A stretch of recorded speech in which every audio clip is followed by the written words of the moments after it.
Para po magkaroon tayo ng magaang pamumuhay, kailangan po matuto po tayo na magpatawad. Kahit sabihin pa natin na ikaw ang pinakamayaman na nabubuhay dyan sa lugar ninyo, kapag hindi mo natutunan na magpatawad, hindi po gagaan ang inyong pamumuhay. Kahit sabihin mo pa na ganito, magpapakayaman ako, aayusin ko ang trabaho ko, para kapag ako ay nakarating na dun sa pinakatuktok, yun na ang pinakaganti ko sa mga taong nakasakit sa akin.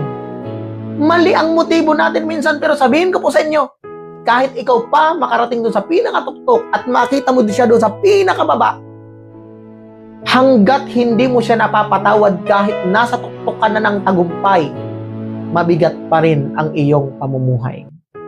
Sabi sa Colossus chapter 3, verse 13, magpasensya kayo sa isa't isa at magpatawad kayo kung may hinanakit kayo kanino man. Magpatawad kayo gaya ng pagpapatawad sa inyo ng Panginoon. Para magkaroon ka ng pusong mapagpatawad, always acknowledge na maging ako, maging ikaw, tayong lahat po tayo nagkakamali. Lagi nating alalahanin na meron nagpatawad ng ating mga kasalanan. At magkakaroon lamang ng pusong mapagpatawad ang isang tao kapag totoo niyang natanggap ang kapatawaran na galing po sa ating Panginoon.